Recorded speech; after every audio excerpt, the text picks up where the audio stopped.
कुछ दिन बाद ही 19 अप्रैल को सिक्किम के नागरिक मुख्यमंत्री का चुनाव करने जा रही है। इस बार के इलेक्शन में सिक्किम स्टेट असेंबली और पार्लियामेंट्री सीट्स दोनों के लिए ही वोट करेगी। इलेक्शन की गर्मी भारत के हर एक कोने में पहुंच चुकी है। उसी तरह नॉर्थ ईस्ट के राज्य सिक्किम में भी सभी पॉलिटिकल पार्टीज इलेक्शन कैंपेन्स करने में लगी हुई है। लेकिन इस बीच यह peaceful state Sikkim politically violent state में बदलती जा रही है। ऐसा हम नहीं कह रहे, लेकिन ये सारे रिपोर्ट्स इसकी ओर जरूर इशारा कर रही है। द टेलीग्राफ की इस रिपोर्ट के मुताबिक 1 मार्च को पवन चामलिंग की पार्टी एसडीएफ के सीनियर लीडर केएन राय पर पीएस तामांग के एसकेएम पार्टी द्वारा हमला किया गया, जिसमें उनकी हालत काफी गंभीर हो गई थी। अब 29 मार्च की इस रिपोर्ट के मुताबिक उसी महीने सिक्किम की ऑपोजिशन पार्टी के पवन चामलिंग 3 साल बाद स्टेट लेजिस्लेटिव असेंबली में लौटने पर गैंगटॉक की कई क्षेत्रों में वायलेंस देखा गया और 4 व्यक्तियों को पुलिस द्वारा गिरफ्तार भी किया गया। इसी महीने 4 अप्रैल की द वॉइस ऑफ सिक्किम की ये रिपोर्ट कहती है कि भाजपा युवा सुमन राय पर देर रात सोरेंग जिले के नया बाजार स्थित सवाली गांव में पॉलिटिकल गुंडों द्वारा हमला किया गया। नॉर्थ ईस्ट लाइव की रिपोर्ट के मुताबिक 8 अप्रैल को सोरेंग में एसकेएम और एसडीएफ दोनों पार्टी ने एक दूसरे पर हमला किया और इस बीच दोनों ही पार्टीज के लोग घायल हुए। और रिपोर्ट कहती है कि दूसरी ओर एक और वायलेंस नामची में देखा गया, जहां एसडीएफ लीडर पवन चामलिंग पर इलेक्शन कैंपेन के दौरान हमला किया गया। सिक्किम एक्सप्रेस के इस article violence in Sikkim a big question, इसके अनुसार सिक्किम में डिफरेंट फेथ्स, डिफरेंट लैंग्वेज और डिफरेंट कल्चरल और ट्रेडिशनल एफिलिएशंस के लोग मौजूद होने के बावजूद भी यह एक पीसफुल कोएग्जिस्टेंस का एक यूनिक एग्जाम्पल प्रेजेंट करता है। लेकिन उनके अनुसार एसकेएम गवर्नमेंट के अंडर पिछले 4-4.5 सालों से सिक्किम नॉर्थ ईस्ट के 8 स्टेट्स में से मणिपुर के बाद देश की मोस्ट वायलेंट स्टेट में बदल गई है। एसडीएफ ने एसकेएम की करप्शन को लेकर एक 45 पन्नों की पीडीएफ इंटरनेट में जारी की थी, जिसमें एसकेएम द्वारा अपने कार्यकाल के दौरान की गई सभी करप्शन की डिटेल दी गई है, जो काफी हैरान कर देने वाली है। लेकिन वो रिपोर्ट कितना सही है और कितना गलत, इसका फैसला उस पर अच्छी तरह से रिसर्च करने पर ही पता चलेगा। हम आपसे ये नहीं कह रहे कि एसकेएम गलत है और एसडीएफ सही, पर ये वो आंकड़े हैं जो रिपोर्ट्स बता रही है। अगर सिक्किम में एसडीएफ सरकार के 25 सालों को देखें तो उसमें भी वायलेंस और करप्शन की केसेस देखे गए हैं और शायद इसी वजह से 2019 में उन्हें हार का सामना भी करना पड़ा। इलेक्शन की तैयारी तो सभी पार्टीज जोरों के साथ कर रही है और जनता को सामान्य दिनों में जितना कुछ नहीं मिलता, उससे कई ज्यादा इलेक्शन के दिनों में मिल जाते हैं। अब सिक्किम की रूलिंग पार्टी एसकेएम ने इलेक्शन की डेट से करीब 1-1.5 महीने पहले राज्य के अनएम्प्लॉयड यूथ को 15,000 गवर्नमेंट जॉब्स डिस्ट्रीब्यूट की। जनता के मन में सवाल ये उठ रहा होगा कि इलेक्शन से पहले ही क्यों, जब इसकी काफी जरूरत थी तब क्यों नहीं। इस बार फिर एसडीएफ गद्दी पर वापस आने की भरपूर कोशिश कर रही है, जिसने 1994 से 2019 तक यानी 25 सालों तक सिक्किम में अपनी सरकार बनाई थी। इसके अलावा सिक्किम की एक और regional party citizen action party भी इलेक्शन के लिए पूरी तरह तैयार है। रीजनल पार्टीज के अलावा नेशनल पार्टीज भी अपनी इलेक्शन कैंपेन्स कर रही है और लगभग सभी के इलेक्शन मैनिफेस्टो एक ही है, जैसे लिम्बू और तामांग कम्युनिटी के लिए सिक्किम असेंबली में सीट्स रिजर्व करना, 11 नेपाली कम्युनिटीज को शेड्यूल्ड ट्राइब का दर्जा देना,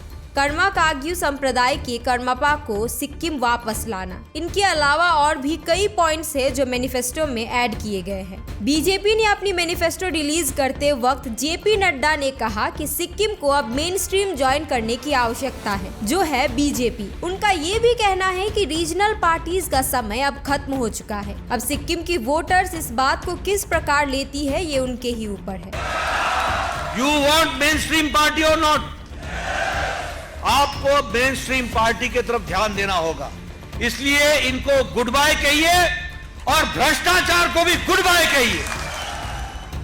सभी बातों पर विचार करने पर इस समय सिक्किम के वोटर्स के मूड के बारे में कई ऑब्जर्वेशन सामने आ रहे हैं। सबसे पहले एसकेएम सरकार के अगेंस्ट एक स्ट्रॉन्ग एंटी इनकम्बेंसी सेंटीमेंट है, जैसा कि विभिन्न मीडिया आउटलेट्स द्वारा भी रिपोर्ट किया गया है। ऑपोजिशन और सिविल सोसाइटी ने सरकार पर आर्टिकल 371F को कमजोर करने और सिक्किम की यूनिक आइडेंटिटी की रक्षा करने में विफल रहने का आरोप लगाया है। यह तब हाईलाइट हुए जब जनवरी 2023 में सुप्रीम सुप्रीम कोर्ट के रीसेंट फैसले में सिक्किमीज नेपालीज को विदेशी करार दिया गया। तीसरा, एसकेएम पार्टी ने 2019 के चुनाव के अपने अधिकांश चुनावी वादों को पूरा नहीं किया है। हालांकि वे अपने कार्यकाल के अंत में बड़े पैमाने पर जॉब स्कीम के साथ वोटर्स को अट्रैक्ट करने में कामयाब रहे हैं। फिर भी सिक्किम में गवर्नमेंट एम्प्लॉइज इस बात को लेकर अनसर्टेन है कि क्या नई सरकार सभी को सैलरी दे पाएगी, खासकर तब जब जुलाई 2023 से डियरनेस अलाउंस यानी महंगाई भत्ता नहीं बढ़ाया गया है।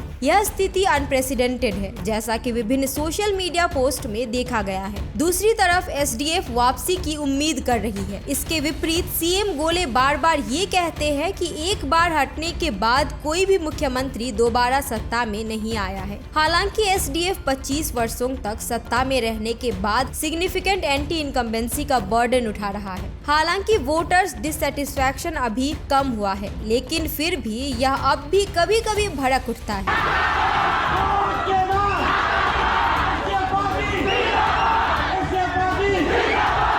एसडीएफ सिक्किम बचाओ अभियान से जुड़ी हुई है, जो शांति बहाल करने और आर्टिकल 371F की सुरक्षा को प्राथमिकता देता है। पार्टी अपने इलेक्शन कैंपेन्स में वाइड स्प्रेड करप्शन और पब्लिक प्राइवेट पार्टनरशिप स्कीम के तहत वेस्ट पॉइंट मॉल के कंस्ट्रक्शन जैसे मुद्दों को भी हाईलाइट करती है। कैप एक non political alliance called reform call से मर्ज हुआ है, जिसमें सिक्किम के लाइक माइंडेड इंडिविजुअल्स और एजुकेटेड यूथ शामिल है। गणेश राय के नेतृत्व में पार्टी ने रिफॉर्म और चेंज पर फोकस्ड पॉलिटिक्स के एक नए ब्रांड को बढ़ावा देते हुए सिक्किम के पॉलिटिकल सीन पर तेजी से प्रभाव डाला है। हालांकि उन्हें अधिकांश कॉन्स्टिट्यूंसीज में सिग्निफिकेंट प्रोग्रेस करने के लिए स्ट्रगल करना पड़ा है। कैप की एक कमजोरी यह है कि सिक्किम के वोटर्स आमतौर पर उन पार्टीज को प्रिफर करते हैं जो सभी कॉन्स्टिट्यूंसीज में मजबूत जीतने योग्य उम्मीदवारों को फील्ड में उतारते हैं, जिससे गवर्नमेंट फॉर्म होती है। डीआर थापा के नेतृत्व में बीजेपी सिक्किम के राजनीतिक क्षेत्र में एक महत्वपूर्ण खिलाड़ी बन गई है।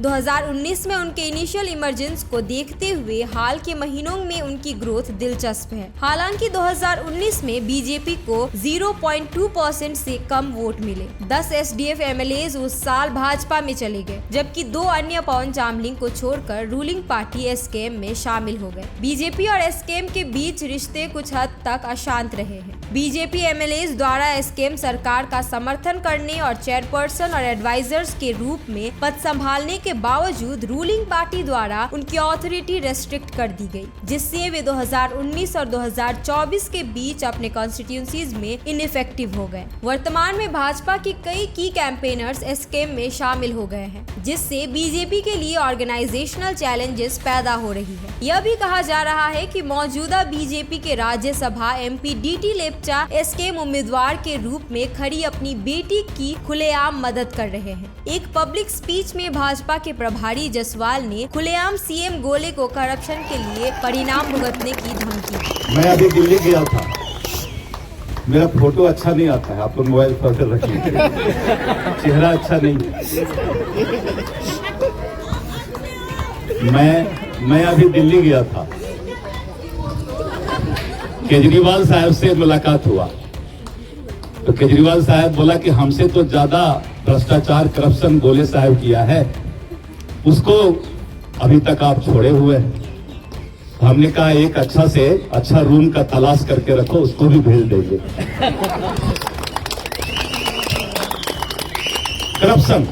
इस चुनाव का एक और दिलचस्प पहलू साइलेंट वोटर्स है। कुछ परिवारों ने पार्टी के झंडे प्रदर्शित किए हैं और इसके बजाय उन्होंने इलेक्शन में सभी उम्मीदवारों का स्वागत किया है। इसी तरह सोशल मीडिया भी काफी शांत रहा है, जो मेजोरिटी ऑफ वोटर्स के बीच जनरल साइलेंस को दर्शाता है। इन सभी डायनेमिक्स के साथ यह देखना दिलचस्प होगा कि सिक्किम में यह चुनाव कैसे होता है। फिर से एसकेएम की सरकार बनती है या 25 सालों तक सिक्किम में अपनी सरकार बनाने वाली पार्टी वापस आती है, या फिर कोई और रीजनल या नेशनल पार्टी को सिक्किम के सीएम की गद्दी मिलती है। वोट आप किसी को भी दें, लेकिन इस बार के इलेक्शन में याद रहे, वोट आपका, जीत या हार सबकी।